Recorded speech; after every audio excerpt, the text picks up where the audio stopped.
kepercayaan kepada Tuhan itu bukanlah sebuah kepercayaan pasif, di mana kita hanya duduk dan menunggu apa yang akan Tuhan perbuat bagi kita, apa yang akan Tuhan lakukan dalam hidup kita.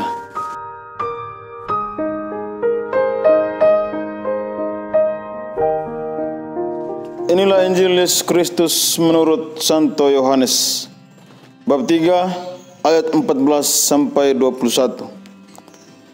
Dan sama seperti Musa meninggikan ular di padang gurun, demikian juga Anak Manusia harus ditinggikan, supaya setiap orang yang percaya kepadanya beroleh hidup yang kekal. Karena begitu besar kasih Allah akan dunia ini, sehingga Ia telah mengaruniakan anaknya yang tunggal, supaya setiap orang yang percaya kepadanya tidak binasa, melainkan beroleh hidup yang kekal. Sebab Allah mengutus anaknya ke dalam dunia, bukan untuk menghakimi dunia, melainkan untuk menyelamatkannya oleh Dia. Barang siapa percaya kepadanya, ia tidak akan dihukum. Barang siapa tidak percaya, ia telah berada di bawah hukuman, sebab ia tidak percaya dalam nama Anak Tunggal Allah. Dan inilah hukuman itu, terang telah datang ke dalam dunia, tetapi manusia lebih menyukai kegelapan daripada terang, sebab perbuatan-perbuatan mereka jahat. Sebab barang siapa berbuat jahat, membenci terang dan tidak datang kepada terang itu, supaya perbuatan-perbuatannya yang jahat itu tidak nampak. Tetapi barang siapa melakukan yang benar, ia datang kepada terang, supaya menjadi nyata bahwa perbuatan-perbuatannya dilakukan dalam Allah. Demikianlah Injil Tuhan.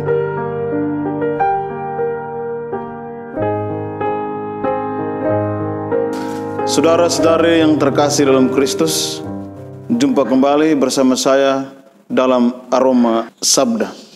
Marilah kita menyiapkan hati dan budi kita untuk bersama-sama merenungkan firman Tuhan yang datang menyapa kita pada kesempatan ini lewat bacaan-bacaan suci yang telah kita dengarkan. Sebelum memulai permenungan kita pada kesempatan ini, saya akan menceritakan sebuah kisah. Dikisahkan ketika terjadi banjir di kota Jakarta, banyak orang mengungsi untuk mencari keselamatan. Mereka membawa barang-barang seperlunya. Mereka mengungsi ke tempat-tempat yang aman, yang jauh dari jangkauan banjir. Para sukarelawan datang membawa makanan, pakaian, obat-obatan, juga tidak lupa minuman untuk para korban banjir. Tetapi ada satu hal yang menarik, bahwa begitu banyak orang yang lari dan mengungsi ke tempat-tempat yang aman, tetapi seorang ibu tidak mempedulikan banjir yang sedang terjadi. Ibu ini malah tinggal saja di rumah dan seolah-olah tidak khawatir akan hidupnya. Ibu ini percaya bahwa Tuhan akan datang menyelamatkannya dari banjir yang sedang terjadi. Tim SAR sebanyak 3 kali datang mengunjung ibu ini untuk mengajaknya mengungsi. Tetapi ibu ini tidak menerima tawaran para tim SAR, dan ia tetap bersikeras untuk tinggal di rumah. Sebab ia percaya bahwa Tuhan akan datang menyelamatkannya dari banjir. Tetapi apa yang terjadi? Banjir semakin besar dan membuat ibu ini tewas oleh banjir. Ketika ibu ini telah tewas dan ia menghadap Tuhan, lalu ibu ini protes kepada Tuhan.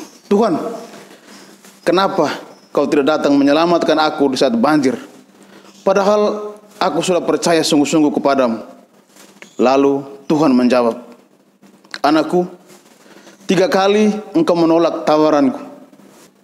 Apakah engkau tidak tahu bahwa tim SAR yang datang itu adalah utusan dariku? Karena engkau telah menolak tawaran keselamatan yang aku berikan, maka engkau tidak memperoleh keselamatan itu. Dari kisah inspiratif tadi, kita bisa mengerti bahwa kepercayaan kepada Tuhan itu bukanlah sebuah kepercayaan pasif, di mana kita hanya duduk dan menunggu apa yang akan Tuhan perbuat bagi kita, apa yang akan Tuhan lakukan dalam hidup kita. Tidak demikian sesama saudara-saudaraku yang terkasih. Kita diajak untuk berperan aktif, untuk melakukan sesuatu, sehingga kepercayaan kita kepada Tuhan itu tidak sia-sia, melainkan akan memperoleh keselamatan. Ibu tadi dalam kisah inspiratif, memang dia percaya sungguh-sungguh kepada Tuhan, tetapi kepercayaannya itu adalah kepercayaan yang pasif, sehingga ia tidak memperoleh keselamatan. Percaya kepada Tuhan adalah hal penting dalam perjalanan iman kita. Bacaan Injil Yohanes yang kita dengarkan pada hari ini, terlebih khusus pada ayat ke-15 sampai ke-18, menegaskan kepada kita bahwa kita harus percaya kepada Tuhan. Sebab hanya dengan percaya kepada Tuhan, kita tidak binasa, melainkan kita akan memperoleh keselamatan, kehidupan yang kekal. Kita tidak akan memperoleh keselamatan dalam Yesus Kristus apabila kita tidak percaya kepadanya. Karena percaya kepada Yesus Kristus berarti kita mau menerima tawaran kasih yang ditawarkan oleh Allah sendiri. Sebab kedatangan Yesus ke dunia adalah bukti kasih Allah kepada manusia, bukti keberpihakan Allah atas penderitaan manusia itu sendiri. Allah tidak hanya berteori tentang kasih, bagaimana Allah berteori bahwa ia mengasihi manusia, tetapi Allah membuktikan kasihnya ini dengan mengutus putra tunggalnya Yesus Kristus ke dalam dunia untuk menyelamatkan manusia yang berdosa. Apa tanggapan kita terhadap kasih Allah kepada kita? Tidak ada cara lain yang dapat kita lakukan untuk menanggapi kasih Allah dalam kehidupan kita. Satu-satunya cara yang bisa kita lakukan adalah mengakui, menerima, dan percaya Yesus Kristus adalah Tuhan dan Juru Selamat kita. Bacaan Injil Yohanes yang kita dengarkan pada hari ini mengingatkan kepada kita bahwa barang siapa yang percaya kepada Kristus, ia tidak akan binasa, melainkan akan memperoleh kehidupan yang kekal. Dalam kehidupan kita setiap hari, kadang kita cenderung berlaku seperti ibu dalam kisah inspiratif tadi, di mana meskipun kita percaya kepada Tuhan sungguh-sungguh, tetapi kepercayaan kita itu kadang hanyalah sebuah kepercayaan yang pasif, di mana kita hanya diam menunggu apa yang akan Tuhan lakukan dan apa yang akan Tuhan perbuat dalam hidup kita. Misalkan saja ketika kita dalam hidup percaya kepada Tuhan bahwa ia akan memberikan kita kebahagiaan, tetapi kita tidak pernah berusaha untuk menggapai kebahagiaan itu sendiri. Atau misalkan dalam hidup kita percaya bahwa Tuhan akan memberikan kita kesehatan dan umur yang panjang, tetapi kita tidak pernah menjaga kesehatan kita. Kita tidak pernah menjaga pola hidup yang sehat. Atau kita mengakui atau percaya bahwa Tuhan akan menjauhkan kita dari virus corona, tetapi kita tidak pernah mematuhi protokol kesehatan yang ada.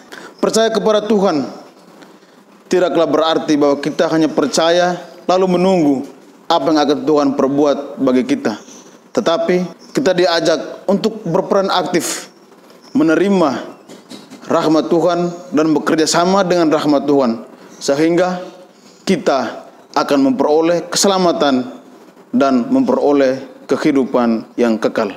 Agar kita mampu menerima kasih Allah dan bekerja sama dengan Allah serta berperan aktif dalam menanggapi kasih Allah, maka marilah kita menyiapkan hati kita untuk sama-sama berdoa.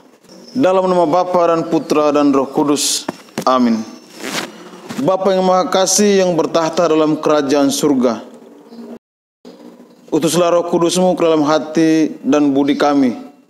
Mampukanlah kami dalam kehidupan kami untuk selalu bekerja sama, untuk selalu menerima ajakan dan tawaran keselamatan yang datang daripada-Mu, sehingga kami semua bisa memperoleh keselamatan dan kehidupan yang kekal.